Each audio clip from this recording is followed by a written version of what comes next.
Bonjour, bonsoir tout le monde et bienvenue dans cette nouvelle vidéo de Plateau sur table. Aujourd'hui, on va vous parler des tours ambulantes. Oui. Une très grande boîte, en vrai. Ouais, très grande boîte par rapport... Pour mettre une tour dedans. C'est vrai que la tour, ouais, il faut une grosse boîte. Ouais, c'est vrai qu'il y a quand même pas mal de matos. C'est surtout du matos en fait en 3D, en carton. Donc du coup, effectivement, il faut ranger tout ça. Ils auraient pu faire une boîte carrée. Ça aurait été drôle. Ouais. Ça aurait été drôle. Plus cher à produire, je pense. Ouais, ça c'est Sûrement, clair, oui. Plus cher à produire, mais ça aurait été drôle. Du coup, les tours ambulantes, c'est édité chez Oya. C'est un jeu de Wolfgang Kramer et Michael Kissling, deux auteurs, un duo d'auteurs que l'on retrouve dans beaucoup de jeux à succès. On a eu Savannah Park récemment.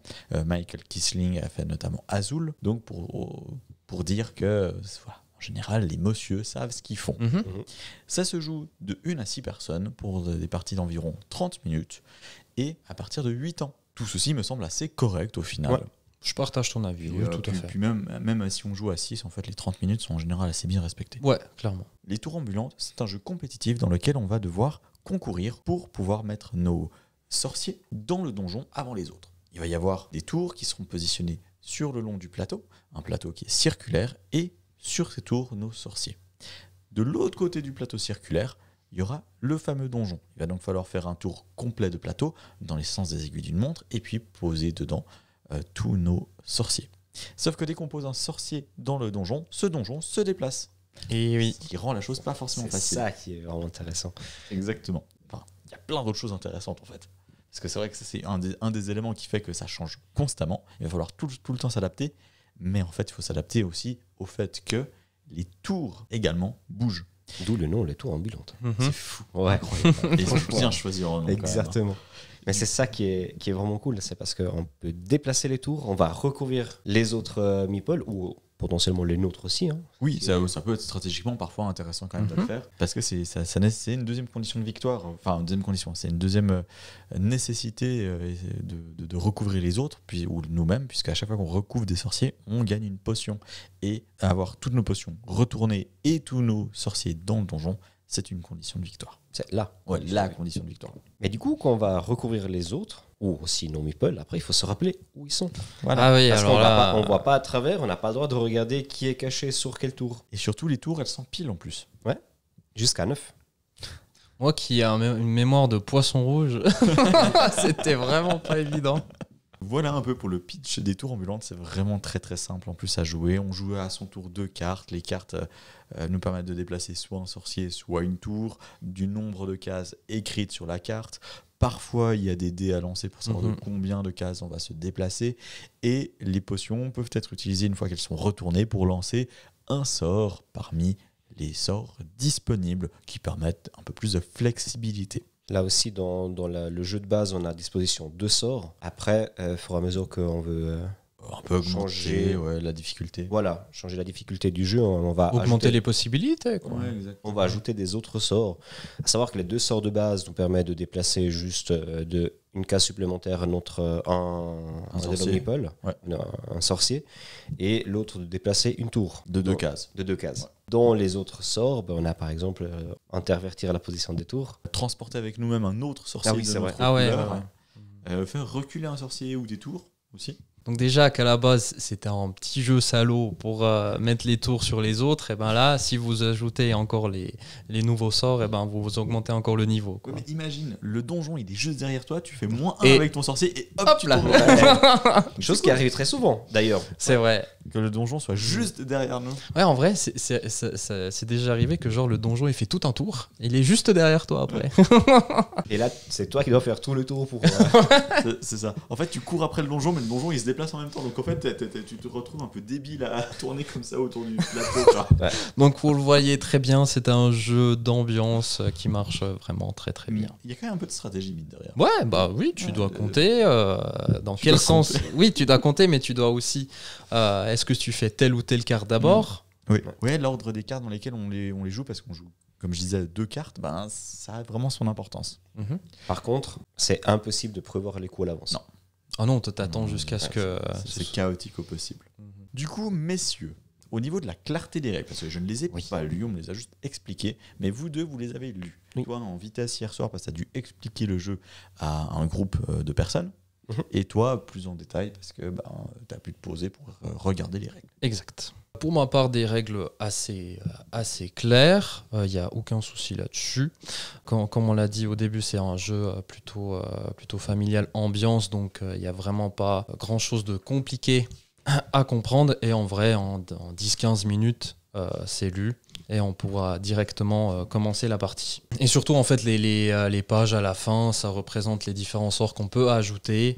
Donc au final, vraiment, Il n'y a pas beaucoup de règles. il n'y a vraiment pas beaucoup de règles. Et En plus, d'ailleurs- c'est une version solo. Chose intéressante, c'est là, c'est que sur le bord de la boîte, on a l'explication des sorts. Exact. Donc, Et de l'autre côté, on a le déroulement de la partie.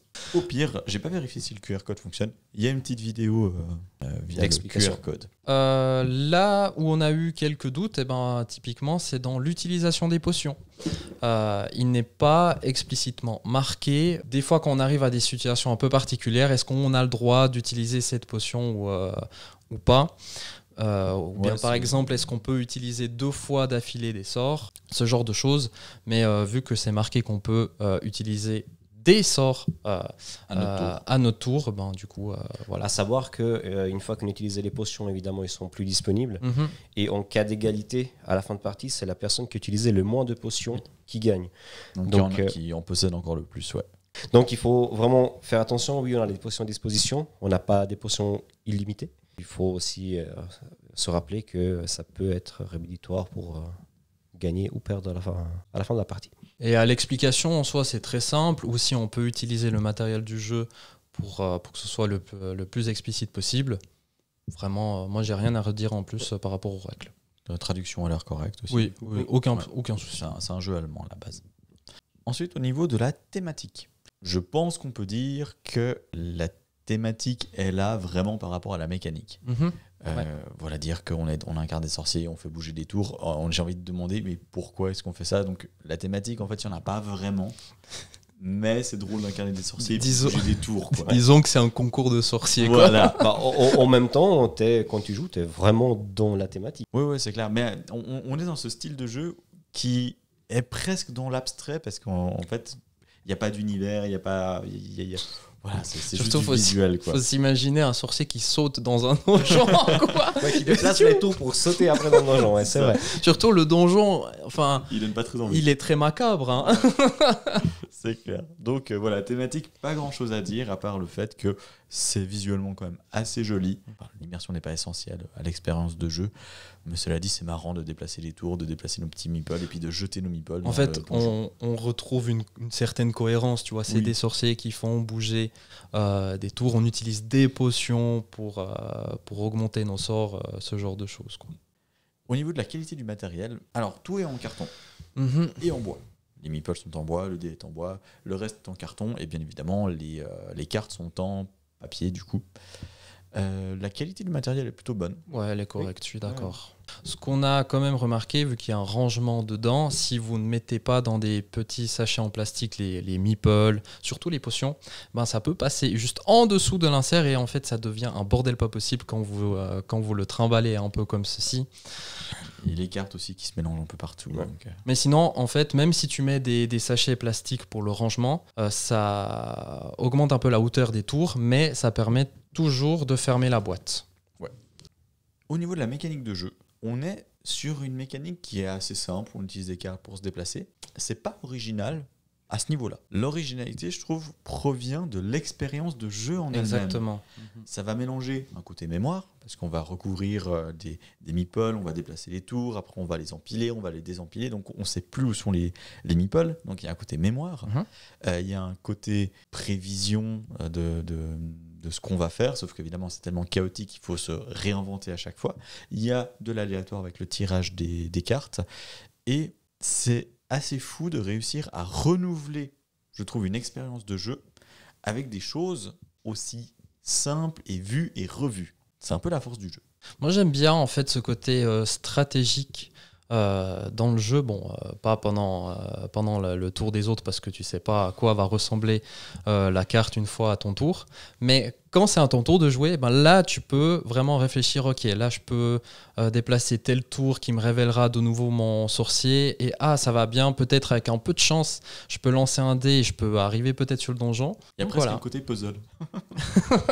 Casse-tête comme ça. Mais Ouais, aussi très combo. léger. Hein. Si on prend en considération les sorts, ça nous permet vraiment de bien jouer dedans. Oui, puis surtout, on peut se dire, je joue une carte, ensuite j'utilise des potions pour lancer un sort, ce qui me permet d'avoir une configuration idéale pour jouer ma deuxième carte. Et après, on fait des petites combos. Alors, en soi, c'est pas non plus des combos Non, astronomiques, pas du tout. mais ça nécessite un tout petit peu de réflexion sur comment optimiser tous nos mouvements. Parce que l'ordre dans lequel on fait nos mouvements, c'est aussi important quand même. À savoir que dès qu'on met un meeple dans le donjon, notre tour s'arrête immédiatement. Exact. Ce qui est aussi important à prendre en compte. Et des fois, on peut se dire, là, il y a un risque que le donjon arrive à cette case-là. Ça peut des fois arriver quand on n'a pas forcément des trucs intéressants à faire dans notre tour. On peut un tout petit peu se préparer, mais ça reste vraiment très très léger. Après, on peut éventuellement prévoir 2 ou 3 choses par rapport à la position des meeples des autres. Tout en sachant que toi, tu vas pas déplacer les tours qui sont derrière parce que tu n'as pas de meeple. Mais il y a toujours cette histoire du donjon qui se déplace et du coup, tu recommences à recalculer tout au début. Et puis, parfois, il y a les petits calculs qu'on peut faire, c'est vraiment de se dire, là, il y a 2 personnes sur cette tour-là, je vais me mettre sur cette tour parce que je suis quasiment sûr que les gens vont bouger cette tour. Oui, Donc, exactement, oui. Donc ça, c'est aussi assez intéressant, c'est les interactions qu'il peut y avoir à ce niveau-là. Le côté original dans quelque chose de très simple et basique. Exactement. Au niveau de la durée de vie du jeu, je pense que c'est un jeu suffisamment fun pour qu'on ait envie d'enchaîner les parties, mais par contre, c'est pas un jeu qui va se renouveler énormément. J'ai envie de refaire des parties encore parce que c'est vraiment fun. De fou. Est-ce que le jeu offre beaucoup de rejouabilité? Ça, faudrait voir justement avec les différentes versions avec les potions. Est-ce que ça peut bien renouveler un peu le système du jeu pour ceux qui ont enchaîné des parties, par exemple. Ça, c'est à voir, bien sûr. Mais c'est un jeu qui est quand même assez rapide à jouer, assez rapide à mettre en place aussi. Donc, pour moi, c'est ça aussi sa force, c'est qu'il peut être vraiment un jeu qu'on sort de temps en temps entre un jeu et l'autre. Pour pouvoir couper un petit peu, pour pouvoir changer un petit peu. Relâcher la pression. Voilà, exactement. À mon avis, ça, c'est un jeu que tu ressors très facilement. Dans ce genre de jeu, on ne va pas rechercher une rejouabilité de par son expérience qui se renouvelle, mais vraiment une rejouabilité parce qu'il y a une ambiance qui se crée autour de la table. Une ambiance qu'on a envie de retrouver. Et du coup, de rire à nouveau et de réexpérimenter un peu tout ça en embêtant les autres constamment. C'est pas forcément un jeu dont moi, personnellement, j'ai forcément envie de gagner. J'ai aussi envie d'emmerder les autres. Exactement. Mais c'est tellement chaotique qui, déjà, grâce à ça, ça permet d'avoir vraiment des parties qui sont complètement différentes l'une de l'autre. Ce que j'ai à dire en plus à la durée de vie, moi, ça fait quoi, 5-6 parties là que j'ai faites. Ah oui, quand même. Oui, j'ai pas mal enchaîné. Et à chaque fois avec les sorts de base, et j'en ai pas marre. Vraiment, aucun souci. Je pourrais faire encore quelques parties avec les sorts de base. En conclusion, on peut dire que les tours ambulantes offrent une expérience de jeu vraiment satisfaisante, assez drôle au final. On pense au début que ce sera assez léger et autres. Finalement, il y a aussi de la stratégie qui en découle et pas mal de tension. On peut se détester. C'est détesté, mais ça va, c'est encore c'est gentil. Bien sûr. C'est vraiment gentil, quoi. Parce que le jeu est suffisamment léger et rapide, pas comme d'autres beaucoup plus stratégiques où quand on fait une crasse, on sait que on l'a fait jusqu'au bout. Mère nature. Petit teasing. Pour ma part, moi j'ai à chaque fois aimé mes expériences sur ce jeu. J'ai passé à chaque fois un très très bon moment. Ce que je souhaite au jeu, je ne sais pas si on peut amener une discussion là-dessus, mais c'est pour son succès. Est-ce que il va vraiment... Pour moi, personnellement, j'aimerais bien qu'il trouve vraiment un beau succès, ce jeu, qu'il soit un peu reconnu dans toutes les ludothèques, parce que j'ai l'impression qu'il soit pas autant mis en avant que moi, je penserais. Je pense qu'il fait quand même un buzz suffisant pour qu'il puisse être mis en avant. On espère justement que le buzz continue et perdure. On est sur un jeu qui mérite vraiment sa place dans les ludothèques sur le très long terme, dans les ludothèques familiales. Oui. Parce que c'est un jeu extrêmement simple, extrêmement fun, qui remplace en fait des expériences de jeu fun qu'on retrouverait. Je prends des jeux complètement débiles, hein, mais SOS Ouistiti ou alors comment ça s'appelle, Réveille Papa. En fait, des choses un peu très très grand public qu'on trouve dans les grandes surfaces. Ici, on a quelque chose quand même de plus stratégique, un peu plus poussé, mais avec une accessibilité et un fun un peu similaire. Exactement. Avec une thématique qui est tout autant, je pense, drôle et attrayante que un croque-carotte ou quelque chose comme ça. Mhm. Et c'est pour ça que j'espère qu'il va réussir à percer suffisamment pour pouvoir être mis un peu plus en avant, parce qu'il le mérite grandement. Et j'espère qu'il remplacera justement les noms un peu cités précédemment. Mhm. Moi, je pense que ça, c'est vraiment le jeu de Noël de l'année. Ouais. Pour moi. C'est pas faux, ouais, je suis d'accord avec toi. Donc n'hésitez surtout pas à vous le procurer ou à l'offrir. Ça fera vraiment plaisir. Merci d'avoir regardé cette vidéo. C'était vraiment cool de la tourner, surtout qu'on était vraiment enthousiaste sur ce jeu. On a été hyper hypé, même Dylan a été hypé pourtant. C'est pas du tout ton style à la base. mon style à la base. Je suis étonné que je t'en ai parlé juste une fois et t'as fait ah ouais, ça a l'air vraiment Ouais, cool, quoi. en fait, moi, ce qui m'a fait tilter, c'est tu peux embêter les autres, tu peux mettre une petite tour sur eux, il va falloir se rappeler qu'il est là. Donc voilà, c'est rigolo. Exactement. Du coup, on est vraiment content de pouvoir le mettre un peu en avant. Mhm. Je sais qu'il y aura plein d'autres vidéos qui vont le mettre également en avant. Il y a déjà plein de vidéos qui sont déjà sorties. Donc, on va peut-être être un peu noyé dans la masse, mais il mérite vraiment qu'on mette la lumière dessus. Si vous avez apprécié cette vidéo, n'hésitez pas à commenter, à liker et À vous abonner. on se retrouve en magasin sur les réseaux sociaux. Prenez soin de vous, jouez à des jeux. Et il est disponible chez nous, hein, bien sûr. Vous pouvez aller sur le site internet. Exactement. Du coup, on dit à tout bientôt. Salut. Ouais. Ciao.